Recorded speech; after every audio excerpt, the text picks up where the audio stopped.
السلام عليكم أصدقائي الأعزاء، وأتمنى أن كل الفيديوهات اللي احنا بننزلها تكون عجبتكم.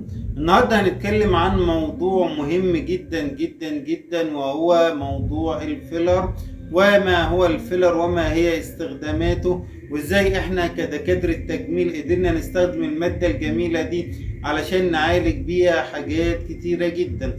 يعني مثلا في ناس بتعاني نتيجة الإجهاد والسهر لفترات طويلة إن في تجويف بيكون تحت العين، والتجويف ده بيسبب أرق، أو بيكون في أجزاء فاضية في منطقة التشيك أو منطقة الخدود أو حوالين الفم، وكل دي بتضايق الشخص.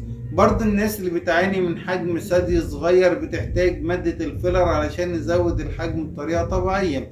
برضو الناس اللي هي محتاجة منطقة السمانة بيسموها بالبلد كده عندهم عرقوب، بنبتدي نحن مادة الفيلر علشان المنطقة دي تبان بشكل جمالي، وخصوصا في السيدات.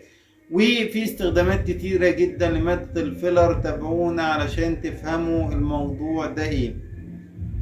الفيلر عبارة عن مادة اسمها الهيالورونيك اسيد، والمادة دي عبارة عن مادة لها القدرة ان هي تجمع جزيئات الماء، فتبتدي تزيد في الحجم وتبتدي تدي نضارة وتخلي البشرة جميلة ونضرة. ولو في جزء مفهوش بلك او الدهون اللي فيه بدأت ان هي تفقد، فبدأ ان هو يبان الجزء ده كأنه في تجويف، فبالتالي احنا بنستخدم مادة الفيلر دي علشان نملاها. برضه الناس اللي بتعاني من حجم شفايف صغير بنبتدي ان احنا نزودها بطريقة طبيعية كده علشان يبان الشكل جميل، لكن ما بنعملش زي ما بنشوف الحقن الاوفر اللي بيبوظ شكل الشخص.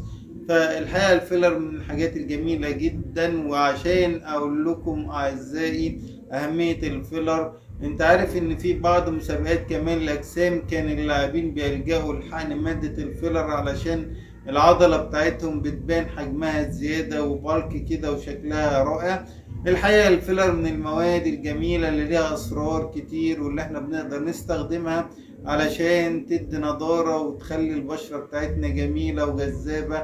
طبعا ما تنسوش ان احنا بنستخدم مادة الفيلر احيانا للحقن علشان تدي نضارة للبشرة وتكون موردة وجميلة لفترة معينة، وده برضو باستخدام تقنية الميزو ثيرابي او حقنة الميزو دير، او استخدام الديرمابين معاها. والحقيقة اتمنى ان انا اكون افدتكم. اللي عنده اي استفسار يبعت لنا، وان شاء الله تعالى نجاوب على جميع استفساراتكم. شكرا جزيلا اصدقائي الاعزاء، وما تنسوش تشتركوا في المسابقة بتاعتنا. انت ممكن تكسب موبايل. اعمل اعجاب بالفيديوهات، علق بتعليق جميل، وابتدي شارك فيديوهاتنا مع اصدقائك علشان كل الناس الجميلة اللي معانا تستفيد بالمعلومات القيمة اللي بنقدمها. شكرا جزيلا والى اللقاء.